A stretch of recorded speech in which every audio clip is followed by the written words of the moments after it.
RFM Midi. RFM Midi. Merci d'écouter RFM, il est midi, voici le grand journal.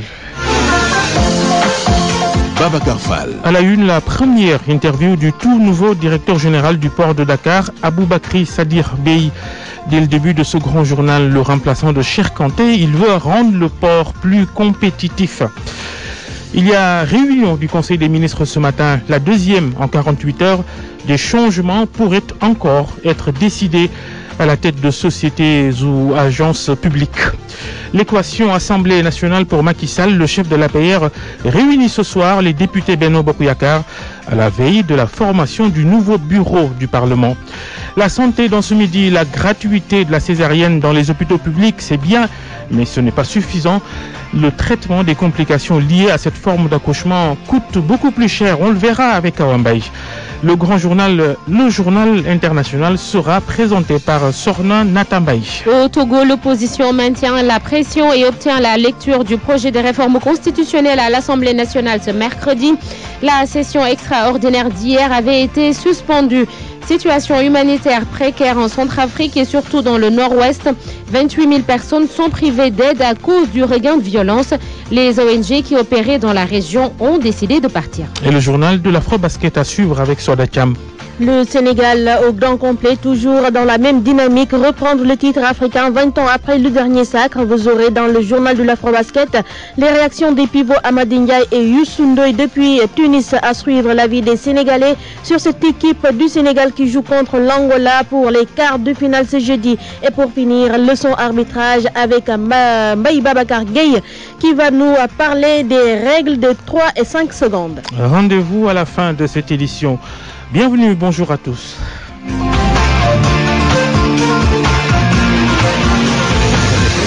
RFM Midi. Babacar Fall. C'est sa première sortie médiatique depuis sa nomination au poste de directeur général du port autonome de Dakar. Aboubakry Sadir Bey, qui a remplacé Cheikh Kanté, interview avec RFM.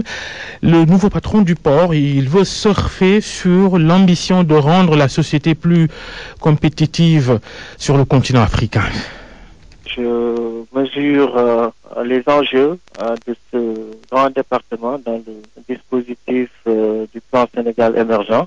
C'est un poumon de l'économie nationale qui pratiquement concentre 95% des échanges commerciaux du pays. Donc vous mesurez l'importance de ce département. Une petite erreur a des impacts incalculables, mais aussi les performances font rétroagir sur toute l'économie du pays.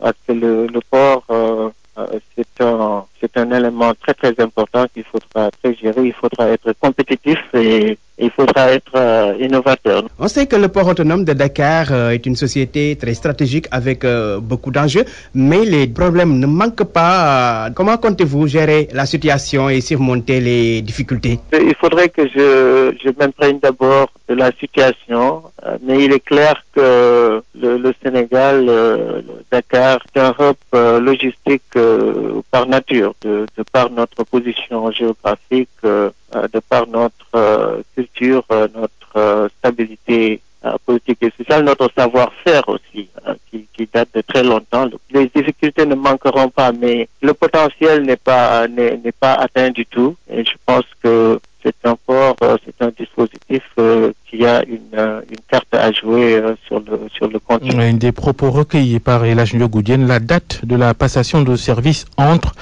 le nouveau et l'ancien directeur général du port autonome de Dakar, pas encore fixé.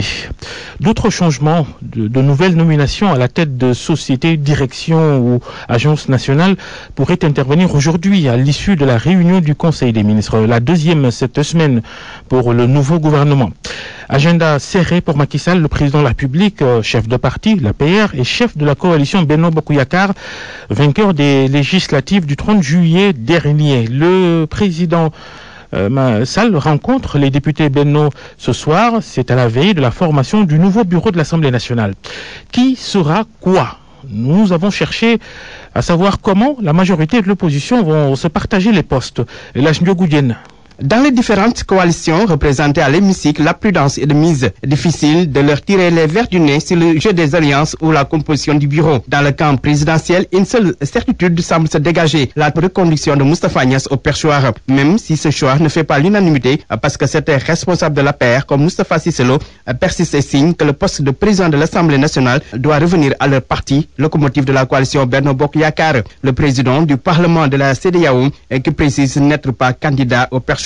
La confirmation du leader de l'AFP sera certainement entérinée lors de la réunion d'harmonisation que le président Macky Sall, le président de la coalition, a convoqué au Palais de la République cet après-midi. Le leader de l'APR qui va aussi faire connaître ses choix pour les autres membres du bureau de l'Assemblée nationale et le président de leur groupe parlementaire. Concernant justement le groupe parlementaire de la coalition gagnante Wattu Sénégal, les choses sont claires. Il sera dirigé par l'ancien ministre Maître Madické Niang, un fidèle parmi les fidèles de Maître Abdoulaye Wade, secrétaire général national du PDS. Mais il reste à savoir si les camarades de Wade seront rejoints par d'autres députés de l'opposition dans le groupe parlementaire, comme ceux de Manko Taxawu Sénégal par exemple. Rien n'est décidé à ce propos, dit-on, du côté des camarades de Khalifa Sall. Les discussions sur la posture adoptée continuent et une nouvelle rencontre est prévue cet après-midi afin de dégager une position consensuelle. En tous les cas, tout sera clair. C'est la configuration de la 13e législature demain. Outre le président, le bureau de l'Assemblée nationale est constitué de 8 vice-présidents, de 6 secrétaires élus et de 2 questeurs. Autre curiosité, comment vont se comporter les députés élus sur la liste de Manko Taxawu Sénégal dirigée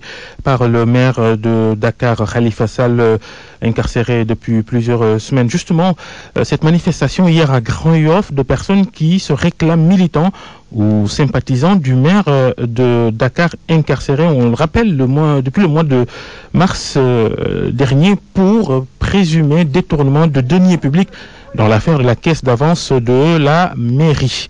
Manifestation qui a dégénéré. Un bus de la société de transport public Dakar Demdik a été incendié. Retour sur les lieux ce matin, un reportage d'Adamaba. Il ne reste que des débris du bus qui a été brûlé hier en face du stade Léopold Sédar Senghor, de la poussière, des résidus de verre, du cendre noir, très noir. 2 agents du nettoiement sont en train de donner un coup de balai.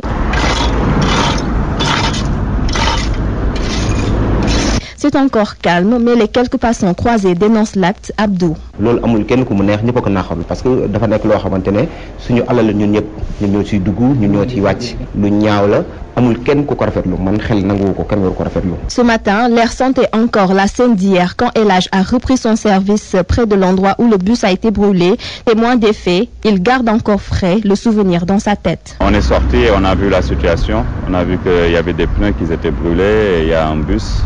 D'immobiliser le bus, de faire sortir les gens et de mettre le feu. Tellement ça, c'est de l'insécurité. Quand il y a des choses comme ça qui se passent, ça alerte la population. Ça les rend vulnérables et inconfortables. Ce qui fait mal à Fred, un jeune du quartier, c'est qu'on dise que ce sont les partisans de Khalifa Sall qui ont brûlé le bus.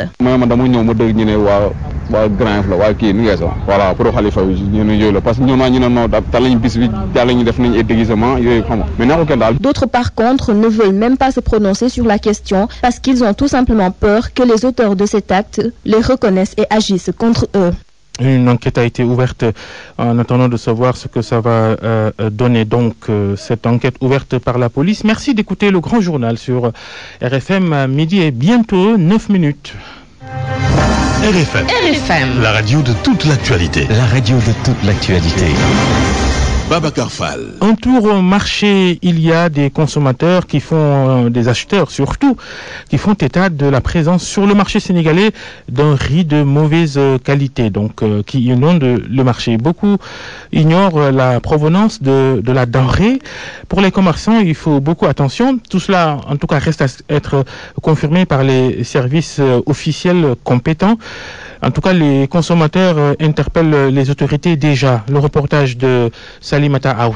Beaucoup de consommateurs ne s'interrogent pas sur la provenance du riz. Conséquence, il est fréquent que l'on signale du riz de mauvaise qualité sur le marché. Fat Bintou en a fait les frais.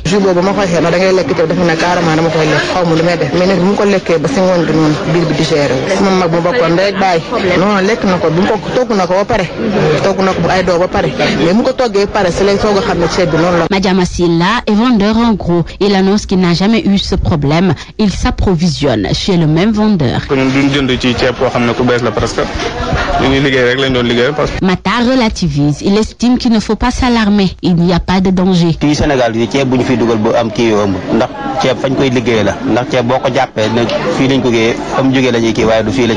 Beaucoup d'informations circulent selon quoi du riz de très mauvaise qualité circule. Les Sénégalais rencontrés se disent inquiets face à cette situation, mais disent qu'ils n'ont pas d'autre alternative. Sur ce, il interpelle les autorités à beaucoup plus de vigilance sur l'importation.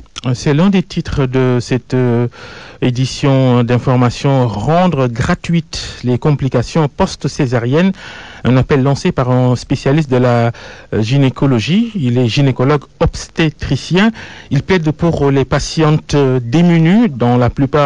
Pour la plupart de ces patientes, donc, pas moyen de payer les complications liées à cette forme d'accouchement. Même si la césarienne elle-même est gratuite au Sénégal, le reste, ça coûte cher et c'est pas à la portée de n'importe qui. À Wambaï.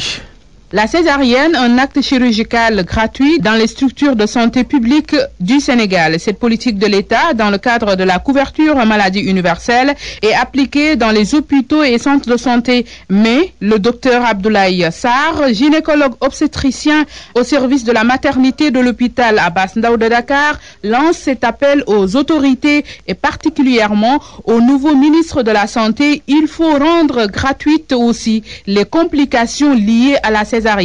Je lance un appel aux autorités pour que la gestion des complications des césariennes puisse être prise en charge gratuitement, que les gens n'aient pas à payer et que la prise en charge des complications, c'est important. L'hôpital Abass Ndao enregistre chaque année en moyenne 3100 naissances avec un taux de césarienne de 37%. Et comme tout acte chirurgical, la césarienne peut aussi engendrer des complications et les infections sont les plus fréquentes. Par exemple, la cicatrice peut s'infecter, suppurer et provoquer un lâchage de la paroi. Et là, le traitement est long et coûteux parce que c'est un cas de figure compliqué. D'autres problèmes d'ordre divers peuvent aussi survenir après une césarienne et leur prise en charge demande des moyens et la plupart des patientes des structures sanitaires publiques sont démunis. Et on parle éducation, les résultats de l'examen de l'entrée en 6e édition 2017, résultats qui sont tombés. L'exemple de la région de Diourbel, résultat mitigé, baisse de 8 points. Les autorités académiques expliquent par un mauvais choix des candidats sur les épreuves facultatives, ce qui a connu des changements cette année. La correspondance de Babacar Diouf. Les résultats scolaires au CFE à l'entrée en 6e ont connu une baisse notoire dans la région de Diourbel. Un constat de l'inspecteur d'académie. Ce sont des résultats qu'on peut juger satisfaisants, mais par rapport à 2016, quand même, nous avons régressé. C'est ainsi que pour le CFE, on a régressé de près de 8 points et pour l'entrée en 6e, près de 3 points. Et cette régression est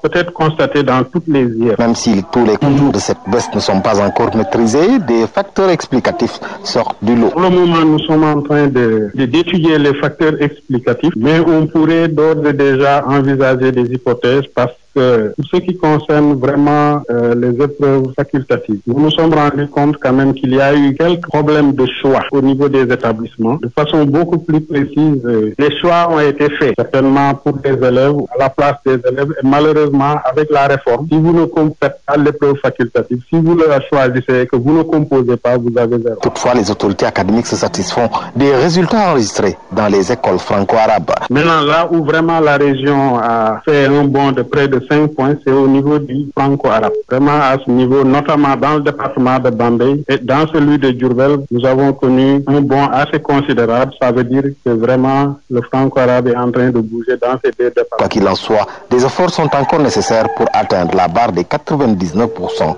au CFE. Diourbel, RFM, Babacar Diouf. Sur RFM au moins, on a des informations sûres et utiles. RFM, la radio de toute l'actualité. Merci d'écouter le grand journal midi 14. Un mot de culture. Les félicitations de l'association des acteurs de l'industrie musicale, association sénégalaise. Félicitations adressées au chanteur Youssou Ndour, désigné lauréat 2017 du Premium Impérial. C'est l'équivalent japonais du Nobel des Arts. La cérémonie de remise du prix est prévue le 18 octobre prochain à Tokyo. Le chanteur sénégalais va recevoir son prix des mains du prince Itachi, frère cadet de l'empereur du Japon. On parle sport, le football, la Ligue des champions en Europe. Suite ce soir de la première journée des phases de poule, il y a des Sénégalais qui seront en lice. Sadio Mané, Diao Baldé Keita, Kalidou Koulibaly entre autres. Cheikh Tidiane Diagne. La Ligue des Champions, une découverte pour la pépite sénégalaise Sadio Mané. En compagnie de Liverpool, qui revient dans la compète après plusieurs années de traversée du désert, le Sénégalais croise le club espagnol, l'FC Séville. Autre Sénégalais en lice, Kalidou Koulibaly. Titulaire indiscutable dans l'axe de la défense napolitaine, il se rend en Ukraine pour faire face à un habitué du tournoi, le Shakhtar Donetsk. Il sera lui très attendu, la nouvelle recrue de l'AS Monaco. Diao Baldé, à l'image de Sadio Mané, va constituer une attraction pour les supporters des Lions du Sénégal, si bien entendu il est titularisé dans l'attaque monégasque, le club de la principauté avec à sa tête Radamel Falcao et chez Leipzig en Allemagne. Leipzig qui participe pour la première fois à une compétition d'une telle envergure. Le Real Madrid, détenteur du trophée, mal en point en Liga, va retrouver son leader incontestable CR7 Cristiano Ronaldo, suspendu encore en championnat espagnol. Les merengues font face à la modeste formation chypriote Apoel Nicosie. À suivre aussi le choc entre les Anglais de Tottenham et les Allemands du Borussia Dortmund. Les Citizens de Manchester City, auteurs d'un très bon début de championnat, sont aux Pays-Bas chez le Feyenoord de Rotterdam. Confrontation turco-lusophone entre deux habitués, l'FC Porto et les Beşiktaş. La modeste formation slovène Maribor croise les Spartak de Moscou dans un match a priori ouvert. Et demain, place à la Ligue Europa. On suivra notamment le retour du club français de l'Olympique de Marseille dans cette compétition. Justement, un ancien président de l'OM, le Sénégalais Pape Diouf, qui prend la défense du très critiqué sélectionneur du Sénégal, Aliou Cissé. Il faut le laisser travailler. Pape Diouf au micro de Migui Maram Ndiaye. Moi, je suis très loin des analystes classiques que j'entends souvent pérorer sur l'équipe nationale et au Sénégal depuis l'année de l'indépendance. Hormis la médaille acquise en 1963 lors des Jeux de l'amitié, le Sénégal n'a jamais rien gagné, ni en club, ni en sélection. Alors vouloir aujourd'hui mettre à l'index principalement l'entraîneur, je pense que c'est quand même un jeu un peu trop facile. L'analyse à procéder est beaucoup plus fondamentale, beaucoup plus profonde pour comprendre pourquoi le Sénégal n'arrive pas à gagner, pourquoi le Sénégal n'arrive pas à aller plus loin, pourquoi le Sénégal ne répond pas aux attentes de son public. On ne peut pas, à vrai dire, procéder à une analyse déjà pour couper court, je dirais, aux insuffisances de l'heure.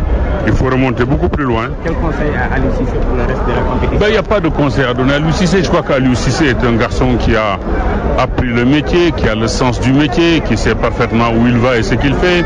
C'est lui qui vit avec les joueurs, c'est lui qui forme l'équipe. Je ne pense pas qu'il y ait un Sénégalais aujourd'hui plus désireux que lui de gagner. Je ne pense pas qu'il y en ait un seul. Donc, moi, je préfère le laisser travailler parce que je ne suis pas les conseillers ne sont pas forcément les payeurs. Maintenant, le Sénégal a une chance supplémentaire. Je me réjouis aujourd'hui de cette chance supplémentaire qui est donnée aux Lions de gagner un match qu'ils avaient perdu et peut-être d'obtenir leur qualification pour le mondial russe. Pape Diouf, lors d'une visite à Guédiawaye en banlieue de Dakar. Midi 18. RFM. L'actualité internationale. Avec Sorno Natambaye, bonjour. Bonjour Babacar. Le Togo, l'opposition qui obtient la suspension de la séance extraordinaire du Parlement. Le président de l'Assemblée nationale a cédé. L'opposition s'était rassemblée devant l'institution pour exiger l'étude de l'avant-projet de réforme constitutionnelle. Après la suspension d'hier, la session reprend aujourd'hui avec la présentation du texte. Aram Falchoun. Au Togo, l'opposition a demandé et obtenu la suspension de la séance parlementaire ce mardi. Cette requête était due au fait que les réformes constitutionnelles exigées par le peuple lors de manifestations massives ne figuraient pas à l'ordre du jour. L'opposition avait fustigé cet ordre du jour en déphasage avec l'actualité politique nationale, puisqu'il n'y était question que du budget 2018. Dama Draman, président de l'Assemblée nationale, leur a donné raison et a admis que les députés n'avaient pas eu la maîtrise de l'ordre du jour. Il a annoncé la reprise ce mercredi de la séance après des groupes et commissions parlementaires. Lors des manifestations de la semaine passée, le peuple a exigé la démission de Faure Gnassingbé, la limitation des mandats présidentiels à 2 au maximum, ainsi qu'un scrutin à 2 tours. L'avant-projet de loi sur les réformes sera soumis au Parlement dès aujourd'hui. Selon Africa Time, le document proposerait un certain nombre de réformes sur la durée des mandats présidentiels et parlementaires, ainsi que sur le mode du scrutin présidentiel. Aram Falchoun, restons au Togo pour parler du report du sommet Afrique-Israël. Il a été reporté pour mieux le préparer officiellement, mais d'autres sources évoquent d'autres motivations. Selon un analyste politique togolais, la situation actuelle est à l'origine du report, le climat politique très tendu avec l'opposition qui ne cesse de manifester. Une nouvelle femme pour diriger la CPI, c'est le vœu en tout cas du président du Bénin. Patrice Talon soutient la candidature d'une juge béninoise. Celle-ci est très connue dans le milieu. La magistrate va donc se présenter au même titre que la procureure sortante Fatou Bensouda. Daoud Diouf. La Cour pénale risque de se féminiser si l'actuelle candidature de la juge béninoise Reine Alpani Gansou, défendue par son chef d'État Patrice Talon, aurait été acceptée dans l'équipe des juges admis à la CPI. La juge béninoise sera bel et bien candidate au poste de juge de la Cour pénale internationale, à l'instar de la Gambienne Fatou Bensouda. Pour le gouvernement béninois, c'est plutôt une fierté pour le Bénin de présenter une candidate. Le récent Conseil des ministres au Bénin a entériné cette décision prise et chargé le ministre des Affaires étrangères et de la coopération et le ministre de la Justice d'organiser les plaidoyers nécessaires en faveur de Madame Reine Alpani Gansou, candidate du Bénin. La candidate béninoise fut membre de la Commission internationale d'enquête des Nations Unies sur les violences post-électorales en Côte d'Ivoire en 2011.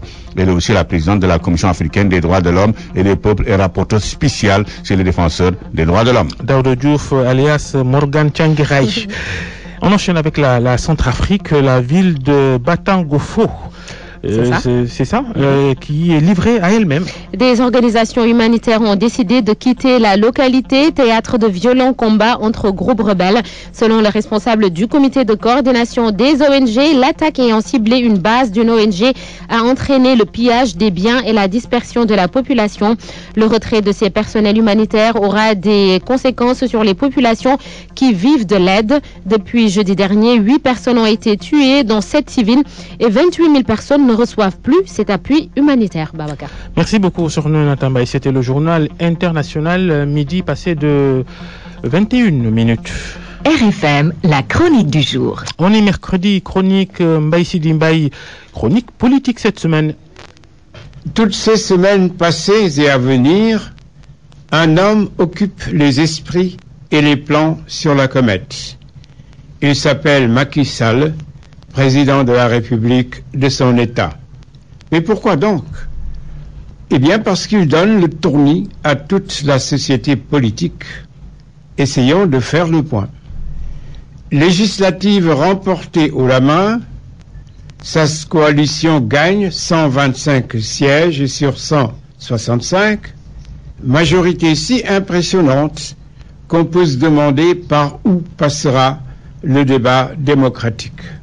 Si l'on en croit Radio Njongolor, le schéma qui devait boucler la boucle a été différé pour raisons techniques.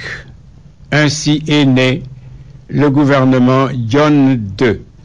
Ce remaniement aussi a accouché d'une immense portée, 41 ministres. Ce qui fait dire à Abdoul Mbaye, ancien Premier ministre, qu'il s'agit là d'un gouvernement mini-parlement. Pour le détail, sur 39 ou 41 ministres, 36 sont de l'APR, le parti du président. 5 postes partagés avec les amis, les alliés, 2 au PS, 1 au PIT, 1 à la LD et 1 à l'AFP. Réaction amère du porte-parole du Parti socialiste. C'est un gouvernement de l'APR avec quelques amis, dit-il. Et il ajoute, c'est inadmissible. Remaniement toujours, plus de secrétaire d'État, c'est fini. Même le PSE a été remanié. Aziz Tall, dont on pensait qu'il avait le profil de l'emploi, a laissé la place au docteur Kanté, comme aiment à l'appeler ses amis des médias. On a l'impression finalement que le président de la République a coupé à droite, cisaillé à gauche, cherché en haut, fouillé sous les meubles pour trouver quelqu'un à réajuster. Le président Macky Sall, il n'a pas l'air, mais c'est un furieux rentré. Méfions-nous des masques aimables. Je m'excuse d'ailleurs de vous prévenir un peu tard. Ici Dembaï, merci pour cette chronique. On vous retrouve la semaine prochaine. RFM, le grand journal, la revue de presse. RFM, la presse du jour. Depuis 1993, nous formons des milliers de cadres à travers l'Afrique et le monde. Le groupe AFI l'Université de l'entreprise vous offre votre revue de presse. La revue de presse préparée par Ousmane Gueye. Encore la nomination du jeune frère du chef de l'État à la tête de la caisse de dépôt et consignation scrutée, commentée, analysée. Le quotidien Enquête qui titre sur le sujet ce matin parle de Lambara Aliou Sall, maire de Guédiawaye, président de l'association des maires du Sénégal et depuis lundi directeur général de la CDC. De l'avis des confrères, c'est un cumul de postes qui indispose sérieusement Macky Sall tout en facilitant la tâche à l'opposition. Il y a moins d'une décennie, le scénario d'une l'évolution monarchique du pouvoir entre Wade père et Wade fils avait secoué le pays. Le trauma ne s'est pas encore estompé qu'un nouveau feuilleton dévoile de plus en plus une intrigue que beaucoup avaient dénoncée, relève le journal. Dans les Échos, le leader du mouvement Teki estime que le président de la République est toujours dans le wahwahet et il veut en faire une religion. D'après Mamadou Lamine Diallo, le projet politique de Macky Sall est l'installation de la dynastie Faisal, ce que les Sénégalais doivent comprendre et arrêter pendant qu'il est encore temps. Et qu'en pense Farbangom, le député des Agnam a un tout autre regard sur la question. Pour lui, l'opinion doit savoir que le frère du chef de l'État a une double légitimité politique et intellectuelle. À l'en croire, s'il n'avait pas la compétence de diriger la caisse de dépôt et consignation, il n'allait pas être nommé. Maire de Guédiawaye ayant battu Malik Gakou lors des dernières législatives, Farbangom ne se fait aucun doute, Aliou Sall a la légitimité politique qu'il faut. C'est le même Farbangom qu'on retrouve aux pages 4 et 5 de l'Observateur, notamment sur la reconduction ou non de Moustapha Niasse à la tête de l'Assemblée nationale. Le député maire des Agnam dit n'avoir aucun candidat à lui, le sien étant celui de la coalition Benno Bokk Yakaar. L'installation des nouveaux parlementaires, c'est demain jeudi justement. On sait que le directeur général de la Poste, Siré Dia, ne siégera pas, tout comme celui du COUD, Cheikh Oumar Anne. Là se révèle que les deux responsables APR ont prévu de démissionner pour mieux s'occuper de leurs services respectifs. Dans le même journal, Macky Sall commente la décision de son prédécesseur Abdoulaye Wade de ne pas siéger à l'hémicycle. L'actuel président de la République n'y voit aucun mal. Pour lui, le patron du PDS peut continuer à donner de l'inspiration en dehors de l'Assemblée nationale. À l'occasion de la 13e Assemblée générale de la plateforme d'investissement dans les infrastructures Africa 50, le chef de l'État a réitéré son appel au dialogue politique. Des discussions qui devraient notamment porter sur le statut du chef de l'opposition et la réglementation de la participation aux élections. À la page 7 de Vox Populi, Ouattou Sénégal se dit favorable, mais avec des conditions, parmi lesquelles la nomination d'une autorité neutre pour diriger les élections. Pour Mamadou Diop Decroix, si Macky Sall veut un dialogue, il n'a qu'à poser des actes concrets. Un redoutable commando a tenté de vider un centre de transfert d'argent à Golfe Sud dans la nuit de lundi à mardi aux alentours de 3 heures du matin. Le journal nous apprend que les malfaiteurs ont débarqué en gang de 10 individus avant de prendre la fuite devant la détermination des policiers. Plus de peur que de mal aussi pour le groupe Excaf Télécom.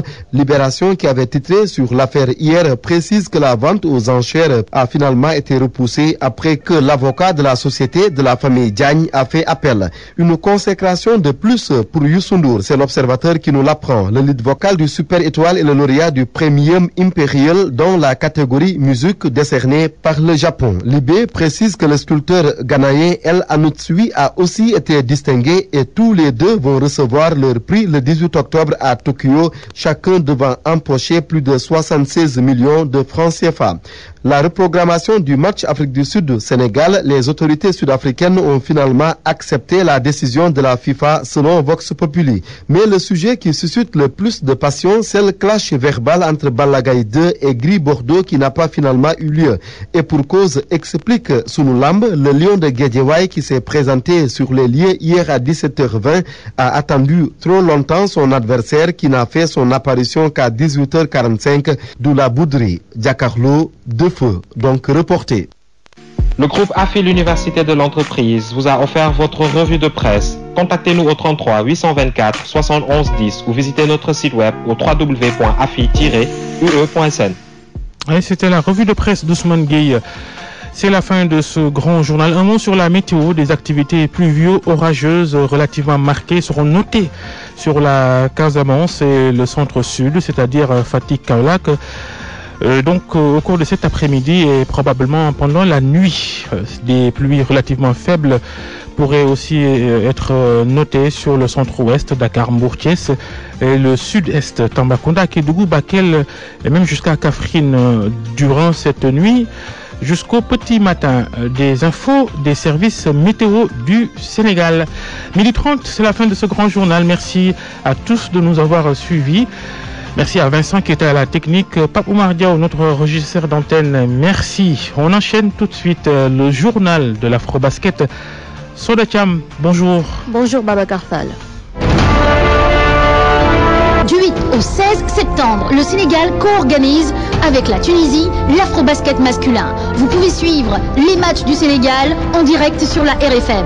La radio de toute l'actualité vous propose également le journal de l'Afrobasket. Analyse, portrait, reportage, coup de cœur et leçons de basket. Le tout encore et toujours sur la 94.0. Il va tirer!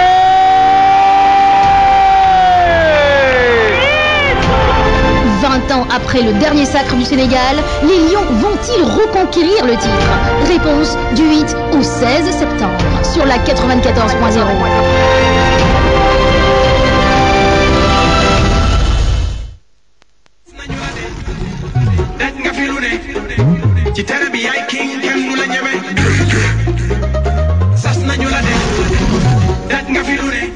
Merci à Babacar Fall. Bienvenue à ce nouveau numéro du journal de l'Afrobasket. Mamadou Diop Vincent toujours à la technique.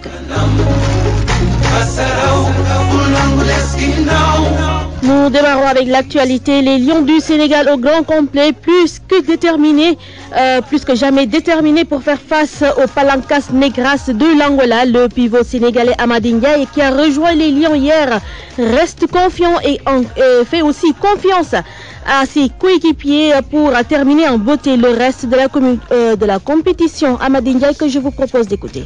Je suis content de rejoindre l'équipe et d'être avec tout le monde et de se reconcentrer, quoi. Les gars sont très bien entraînés aujourd'hui. On est très concentrés et on prend étape par étape chaque match qui va venir. Et Inch'Allah, tout va bien aller. Pour les réactions toujours, et lui, il est à sa première sélection avec l'équipe nationale A. Le pivot Youssou Ndoye est aussi optimiste selon l'un des benjamins de l'équipe du Sénégal.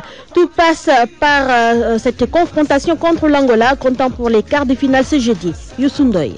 On est vraiment content d'avoir la chance de se qualifier pour les quarts de finale de l'Afrobasket 2017 et on vient juste de s'entraîner et on se sent vraiment en forme et espérons qu'on va se sentir plus en forme d'ici jeudi, Inch'Allah. Ouais, maintenant c'est win or go home comme on le dit, donc tous les matchs seront décisifs et on espère que jeudi, Inch'Allah, on sera la meilleure équipe qui va gagner.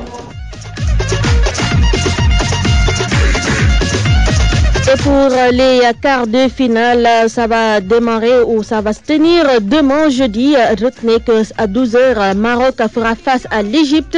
À 14h30, Nigeria, Cameroun, Tunisie, République démocratique du Congo, ce sera à 17h.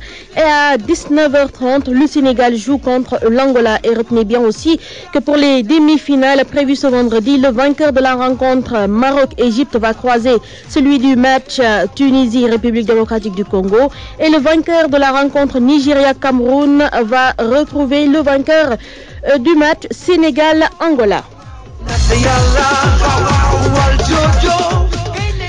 Et pour le reportage du jour, les Saint-Louisiens sont bien collés à leur équipe nationale de basket qu'ils suivent avec intérêt. La prudence est recommandée face à l'Angola dont la rencontre de demain est considérée comme un match de référence pour le reste du tournoi. Mohamed Nabissilla. Les Saint-Louisiens ont bien apprécié la première phase des matchs du Sénégal tenus à Dakar. J'ai suivi la première partie. C'est une première partie extraordinaire. Après la première partie à Dakar, maintenant c'est un autre tournoi qui commence pour les Lions. Le sportif Issa Samba affiche une satisfaction, mais préconise des conseils. Je conseille à l'entraîneur d'étudier les failles de l'Angola pour les exploiter. Donc, mais aussi d'essayer de les contrer par rapport à leurs points forts. L'enseignant à la retraite, Cheikh Fall, estime que l'équipe de basket est de qualité, mais il va falloir pousser avec des supporters à déplacer en Tunisie. On a entendu dire que le ministère des Sports est en train de chercher des voies et moyens pour amener au moins 100 personnes du 12e Gaïndé, mais pourvu que ça puisse aller, ou bien mobiliser ces Tunis, parce qu'ils ont besoin de cela. Et je suis sûr qu'ils sont d'un cran supérieur à l'Angola. Pour le journaliste Daoud Sen, la coupe est à la portée du Sénégal. Mais attention. Mais de toute façon, ce ne sera pas aussi un match facile. L'Angola est un favori naturel de ce tournoi par rapport à son passé. Ce sera un match de référence pour nous, pour voir comment les Lions vont aborder les autres matchs. Si toutefois qu'on gagne devant l'Angola, je pense que ce sera beaucoup plus facile pour les autres matchs. Saint-Louis prie pour ses basketteurs de l'équipe nationale qui sont appelés à plus de prudence face à l'adversaire. RFM Saint-Louis, Mohamed Nabissilla. Merci Mohamed Nabissilla, vous l'avez dit, un autre tournoi va démarrer demain pour les Lions du Sénégal avec cette confrontation face à cette équipe angolaise. Leçon d'arbitrage pour terminer aujourd'hui, l'arbitre Mbaye Babacar Gueye nous parle de la règle des 3 et 5 secondes. Il est avec Chertidiane Diagne. La règle des 3 secondes, c'est un joueur qui reste dans la zone restrictive. La zone restrictive, c'est la zone où familièrement on l'appelle bouteille. Dans la zone restrictive, vous n'avez pas le droit de rester là-bas plus de 3 secondes. Si vous restez et que vous voyez l'arbitre compte 1 seconde, 2 secondes, 3 secondes, vous devez sortir carrément les 2 pieds carrément en dehors de cette zone-là. Si vous restez un pied dans la zone, vous êtes toujours considéré dans la zone. La violation des 5 secondes, c'est quand une remise en jeu, si l'arbitre met à votre disposition le ballon, donc il commence à compter. Donc dans les 5 secondes, vous devez faire la remise en jeu, c'est-à-dire que vous devez au moins lâcher le ballon sur le terrain pour votre partenaire. Si l'arbitre compte 1 seconde, 2 secondes, 3 secondes, 4 secondes, 5 secondes et vous ne faites pas la remise, il siffle et vous perdez la remise. Et il donne le ballon à votre adversaire. Ça, c'est la règle des 5 secondes. Merci, c'est tout pour aujourd'hui. Merci à Mamadou Diop, Vincent pour la technique. Rendez-vous à 13h pour le Wolof.